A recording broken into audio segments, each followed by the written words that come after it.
Hey, my name is Venison Jeffrey, and this is the Workers' Rights Platform. Now, the other day I would have been talking about the thing with wasa, and I say that I'm going to drop this video since about 2 days now. But however, I get a little tired, and I say, boy, down the last night I was going angry, and I say, all right, get up this morning, and I say, boy, better do it before the rest of my day get busy. So with no further ado, some of the times, people, we feel that we have a government that care and respect the rights of people. We feel that they care about us and they respect us. But most of the time, that is not the case. About a little over 6 months now, they have been preparing to fire people from wasa. Despite what the government say, despite what they say. And in my humble opinion, they could have found other ways in which they could have restructured the thing that people could have still have a job. No matter what the union tell them already make up their mind to bust people through. They see structural unemployment is this. Although some of the skills have become obsolete, why put people on the breadline in this time? Why? Why put you on the breadline? Why? And with no further ado, I want to start the thing this morning here with something that I sure a lot of you in pay attention to. So what's going to take place here, I'm going to play this video and think now. Think.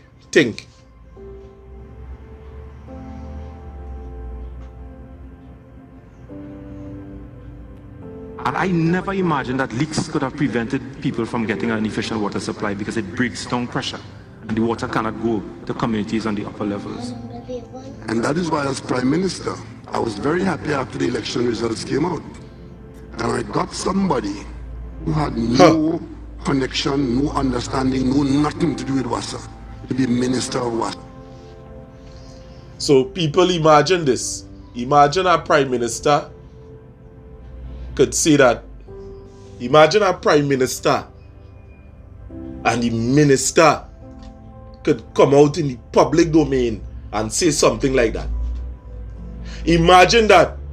Imagine we have a man in a position that knows nothing whatsoever about leaks, could break down the water pressure within wasa. Imagine that. And we haven't here, he's saying in our next take that he's trying to sound so smart. He's trying to sound smart in the next take because I want to know why we have a man in that position and he knows nothing about it. People, watch this. Watch this video. Watch this video.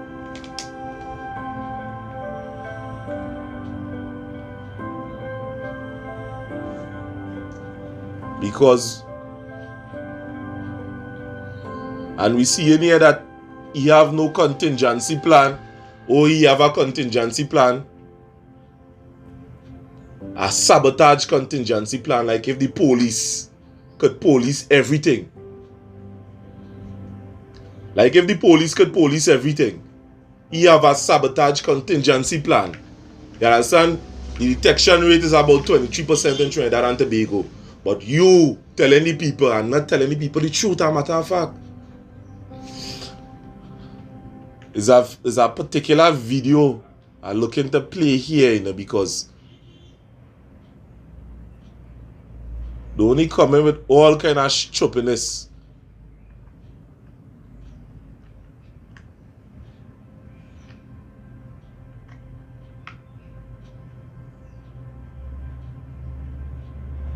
Wow, I lost that video, man.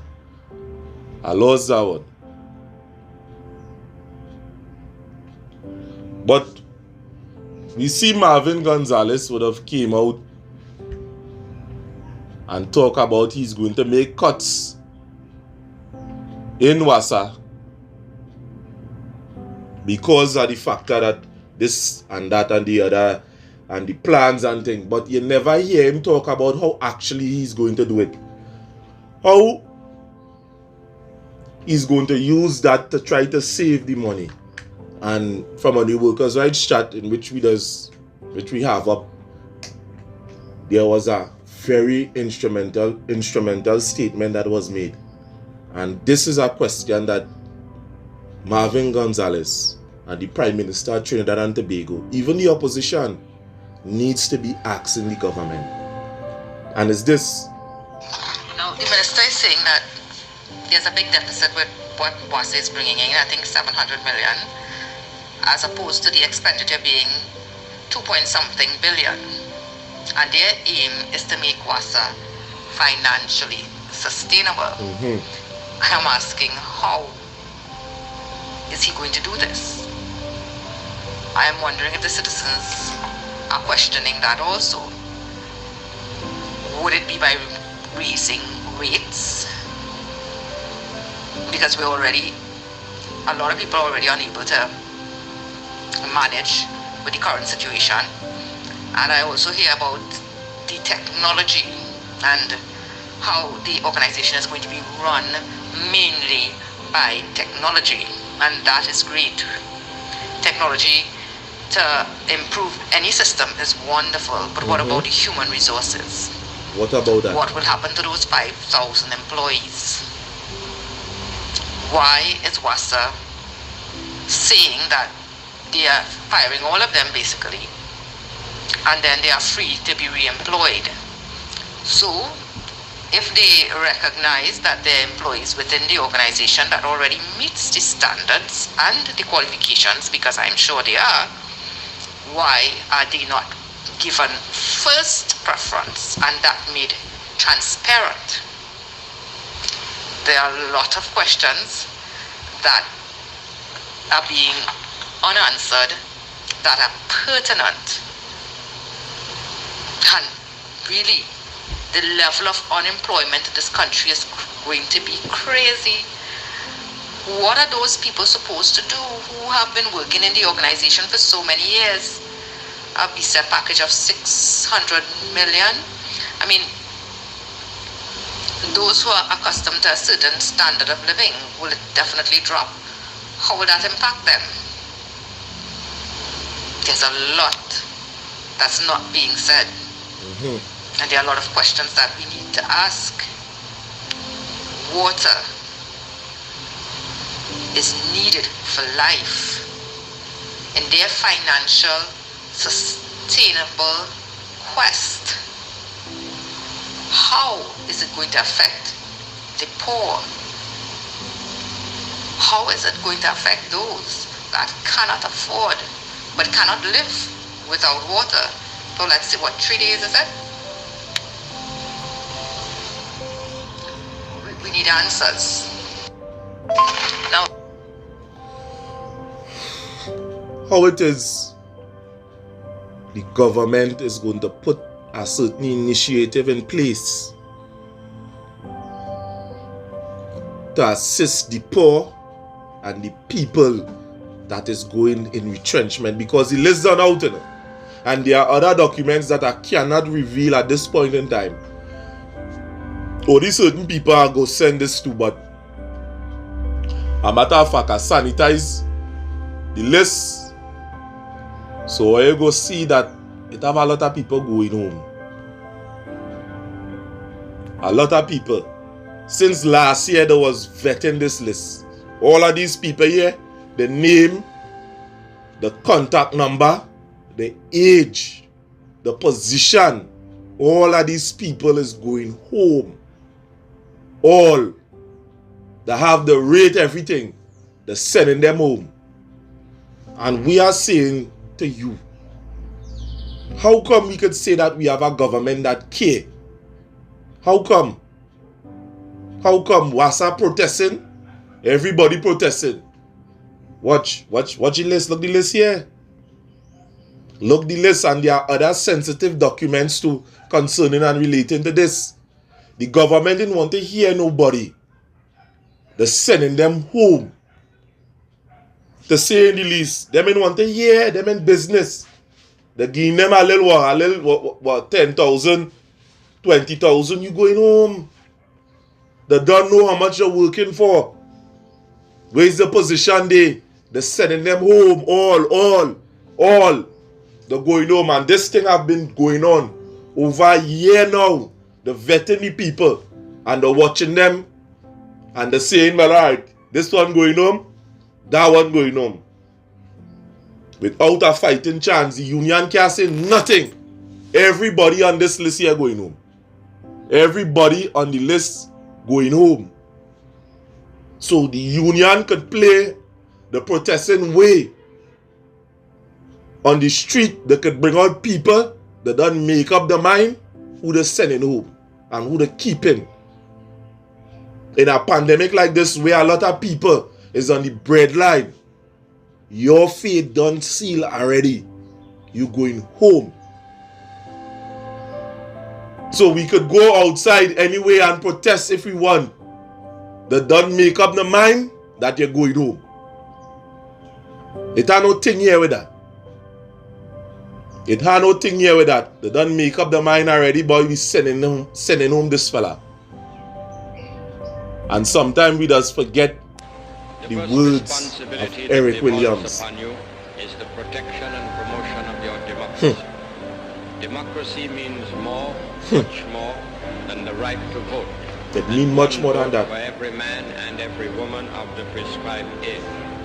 Democracy means recognition of the rights of others. Democracy means the equality of all in the eyes of the law. Democracy means equality of opportunity for all in education, in the public service, and in private employment. I repeat, and in private employment. Democracy means responsibility of the government to its citizens. The protection of the citizens from the exercise of arbitrary power and the violation of human freedom and individual rights. Democracy means freedom of worship for all and the subordination of the rights of any one race to the overriding right of the human race. Democracy means freedom of expression and assembly and organization.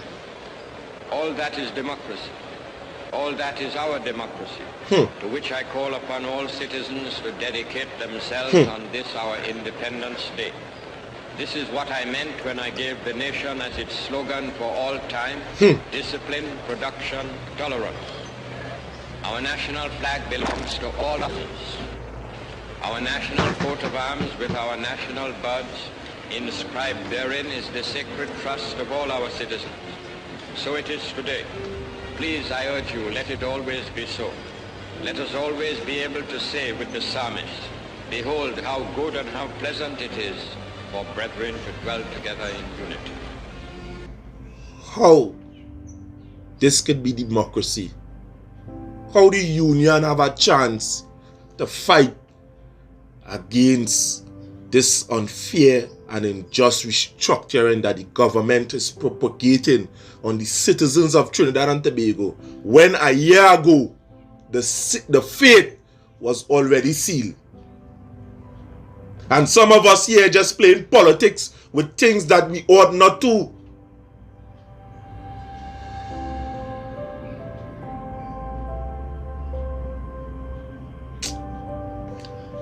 And before I look to go, I have one more piece. People on Charlotte Street, I just had a meltdown. Well, I was having a meltdown at the Army Girl. Some years ago, I said, God, things that will break your heart, will like break your heart.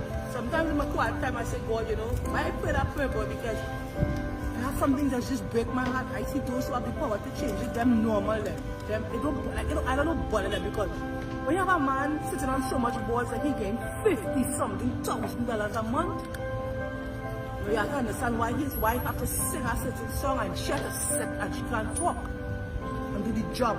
appear to you. I was just inside of a supermarket and I had a meltdown.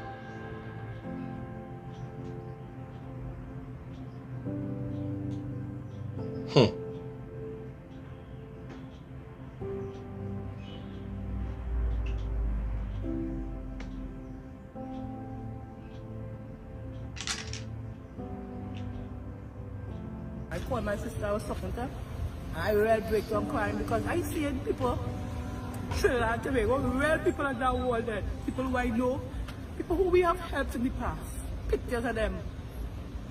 You know, you see, putting them up, that's the next more issue I want to get into, but part of our citizens The plights of in a people. country that is as rich with oil, the citizens, we mustn't benefit nothing. Poor people mustn't benefit nothing. And that is the They truth. have surcharge, they pay gas, the roads bad, the machine, everything. We mustn't benefit What are we nothing from the benefiting state. from? Coffers, the wealth of the land, we mustn't benefit nothing. Only party finances. Pictures of people, boy, we being reduced and begging. I know all the vex to the guy, that BP, whoever he is, I don't know. I ain't even watch it. But all the more mad with who talking than what they're saying, to really dig deep and see if there could be any truth to the things that these people are saying. No. Your party color, your head way up. That you can't see what really going on. And some of them know what they see, no. But you see, if you had to say it, it would bring you to a place of moral conscience and moral responsibility. Like you say, no, them people that we say first, they never been first. I was talking to somebody today and they were speaking about the principles that the country is built upon. Marxism and Mao. Yeah, that's how they have it there. We will always be needed from them. We will always be wanted from them. Too much of wickedness in the land. If you are a Christian and you are good with what is going on in this land, the blood of the innocent that's flowing in this land, that there is no justice for, there is no recompense. Justice, You're good nothing, with that. nothing. If you're going to have a conversation with whether it's LMCS, CMS, or PARIA, or whoever, and not the fact that we left those men to die and you're good with that, because you have to carry a particular narrative to support your party, that is what is wrong with this country. But I pray, no. Let me tell you something. If God will come down in mercy and righteousness and justice, and just God. You love your party, you love your leaders, and you better pray for mercy because God can't keep turning your eyes, but some not giving up. Something I give, but watch out, wickedness. I think about a man sitting on so much of boards. If I get $50-something thousand a month, much of people I could feed for a month for that. Do these people even think about us? Do they even consider mothers that go to bed? Boy, let me just say it. Anyway, I can't wait to head to going on. You gotta give us some hampers and stuff and do some work. I even mention my mom. Oh, yeah, you know what's going on? Too much of wickedness in this land, too much of wickedness. And that is the truth. Come, boy, you gotta do something. That is the truth. Because you're not going to be justice, Lord. Justice. Micah 6:8. Oh man, what has God required for you? You love justice, you do mercy, and you walk humbly before your God. I'm very interested in your ransom now. Because I ain't helping nobody, I ain't putting no food on nobody's table. Feeding your finances and excusing their rubbish. Ha! And that is the truth. So it go have a lot of fanatics here. Go be talking and talking and talking. But the truth is this. May the Lord have mercy on people, boy. Let me hit you back the video again with Marvin Gonzalez, who sending home people. And I never imagined that leaks could have prevented people from getting an efficient water supply. Madness. It breaks down pressure, and the water cannot go to communities on the upper levels. And that is why as Prime Minister, I was very happy after the election results came out. And I got somebody who had no connection, no understanding, no nothing to do with wasa, to be Minister of wasa. Madness. Madness, people. Madness. And that's the kind of thing that we are accepting in Trinidad and Tobago. And before I go again, just to recap, just for you to see, over a year now, the plan to send home the people in Wasa. Over a year now. And this is the list. This is the list here. This is the list.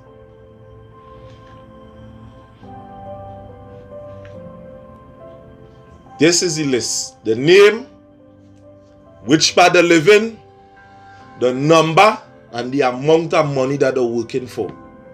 This list was out about not 2 years, about a year now. All of these people going home. So the union could go and pray and clap. You understand? They're going home, brother. Everybody they going home. They don't make up the mind. Or you could protest in the hot sun. Or you could call them, or you could go by the house. They don't make up the mind. They're sending you home. All here. All of them here. All going home. That is what taking place here. Because it's only the finances and them within the party is what benefiting. You can't get nothing. Nothing for you. You have to go home. That is how it is. So the strategic plan is always for you, the poor, the oppressed, and the downtrodden, to feel it. And when they can't do things, they're pushing our head down into the mud.